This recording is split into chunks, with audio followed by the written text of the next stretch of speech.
특히 생각나는 학생 중에 그 학생은 수업에 들어오면 정말 10분 이상을 집중을 못해요. 그래서 확인해봤는데 우리 부모님이 이 아이를 조금만 못하더라도 부모님이 다 해줘서 다 끝내주는 거예요. 근데 이거를 계속 클 때까지 반복을 했다라는 거죠. 아이가 완료하지 않아도 대신해주니까 얼마나 편하겠어요. 그래서 이 아이는 공부의 고통을 받아본 적이 없는 거야. 그러면 힘들지 않아도 다 완료가 돼 있는데 힘든 일을 했을까요? 당연히 성적은 안 나왔겠죠? 이런 아이가 있었어요. 그래서 이렇게 큰 아이들은 어려운 수학 문제나 영어처럼 이런 것들이 왔을 때 절대 어려운 일을 겪으려고 하지 않았겠죠. 즉 고통스러운 일에서 집중하지 못하고 피하게 된다라는 거예요. 그럼 원장님이 보시기에는 아이들의 성적이 떨어지는 이유가 뭐라고 생각하세요? 아이들의 성적이 떨어지는 이유를 살펴봤을 때 우리 학부모님들은 대부분 이렇게 생각을 하세요. 우리 아이가 열심히 공부를 안 했다. 혹은 내 아이의 학원이 부족하구나. 이렇게 생각을 대부분 하시는데 그건 절대 아니에요. 어떤 걸 의심해 봐야 되냐면 우리 아이들이 지금 현재 빠져있는 게 무엇일까? 아이들의 집중력은 이 도파민에 의해서 좌지우지됩니다. 특히 요즘 아이들은 스마트폰을 보더라도 그냥 유튜브를 보는 게 아니라 쇼폼, 릴스, 이런 짧은 영상들, 틱톡 이런 것들을 많이 보잖아요. 이게 바로 집중력의 저하의 원인이에요. 이런 짧은 영상들은 인내심이 없어도 돼. 그리고 노력하지 않아도 자기가 원하는 영상들을 순간순간 찾아내고 짧게 볼 수가 있어. 그러니까 이 아이들이 집중력과 노력이 있을까요? 없게 되는 거죠. 그리고 당연히 스마트폰을 했을 때는 당연히 점점 더 이 스마트폰 하는 게 즐겁기 때문에 시간이 길어진단 말이에요. 그래서 공부하는 시간은 당연히 짧겠죠. 그래서 이것도 마찬가지로 공부에 집중할 수 없는 요인이 되는 거죠. 그래서 이 도파민이 많이 과다하게, 즉 중독이라고 표현을 하는데 이렇게 된다면 성적이 떨어질 수밖에 없습니다. 도파민이 어린 시절부터 많이 노출되면 어떻게 되나요?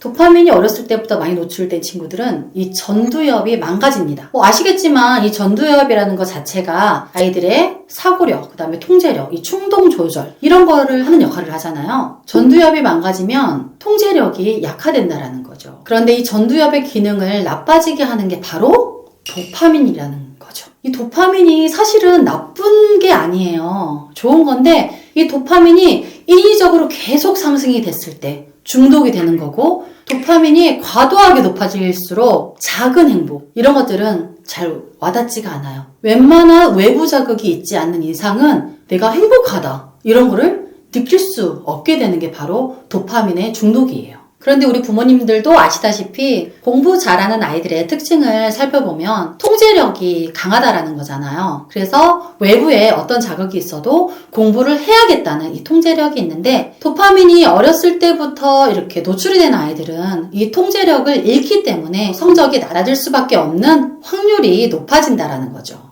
어떻게 하면 이 도파민을 억제해서 아이들의 집중력을 높일 수가 있을까요? 총 4가지로 볼 수 있는데요. 그 중에 첫 번째, 가장 중요한 게 휴대폰을 꺼라예요. 휴대폰을 하는 시간보다 부모님들과 대화하고 같이 밥을 먹고 또 책을 읽고 공부를 같이 하는 이 시간을 늘려주시는 게 더 좋습니다. 두 번째는 저는 고통을 선택해라 라고 말을 해요. 이런 고통은 뭐냐면 아이들에게 숙제를 처음부터 끝까지 잘 끝내게 하고 어려운 문제들을 끝까지 해결할 수 있게끔 놔둬라. 규칙적인 운동을 매일 30분씩 해라. 우리 어른들도 매일매일 운동하기는 힘들잖아요. 매일 30분씩 운동을 한다면 아이들은 인내하는 것을 배우게 된다는 거죠. 세 번째는 아이가 몰입하고 생각하게 만들어 주시라는 거예요. 아이들이 책을 읽고 생각하는 과정에서 몰입하는 이 경험을 느끼게 해주시라는 거죠. 그리고 네 번째는 만족을 지연시켜라. 마시멜로 이야기처럼 이 마시멜로의 유혹을 잘 참아내야 성공을 할 수 있다라고 하잖아요. 예를 들어서 이걸 잘 인내하고 참아내면 더 큰 보상이 있다라는 것을 아이에게 알려주라는 거죠. 지금 당장 이 숙제를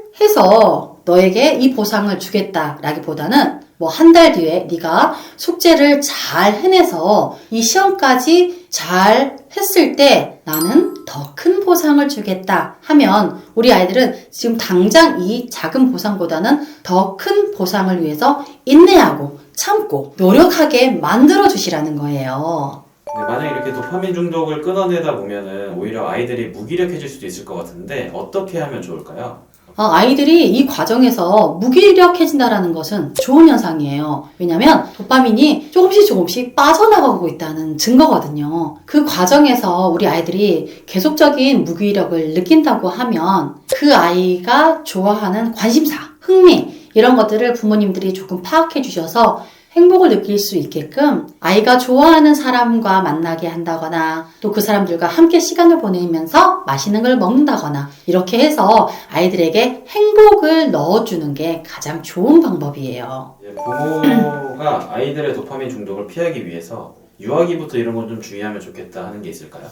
첫 번째는 행복은 강도가 아니라 빈도라는 것을 우리 부모님들께서 다시 한번 아셨으면 좋겠어요. 모든 것이 다 행복했던 아이들한테는 작은 행복들은 행복이라 느끼지 않을 거예요. 그래서 조금씩 어려움도 느끼게 해주고 이 어려움을 잘 이겨내는 것도 기다려주는 우리 조력자가 되어주셔야 된다는 거죠. 두 번째는 유아기 때부터 스마트폰을 보는 것을 최대한 피하게 해주세요. 우리 유아기 때는 밥을 먹을 때도 그렇고 스마트폰 많이 보게 하잖아요. 그런데 이게 정말 좋지 않아요. 특히 저는 유아기 때뿐만 아니라 초등학생이 가도 여행을 같이 가는데도 불구하고 차 뒷좌석에서 스마트폰만 보는 경우가 되게 많아요. 근데 저는 이게 너무 안타깝다고 생각을 하거든요. 가족과 함께 풍경을 보면서 부모님이 뭐 예를 들어서 단풍 색깔이 이렇게 예뻐졌네. 왜 이렇게 단풍 색깔이 바뀌었을까? 이런 질문을 하면서 자연스럽게 우리가 스마트폰을 보지 않고 대화로 끌어주시는 것도 굉장히 좋은 방법이거든요. 이 두 가지만 유아기 때 주의해 주시면 좋을 것 같습니다.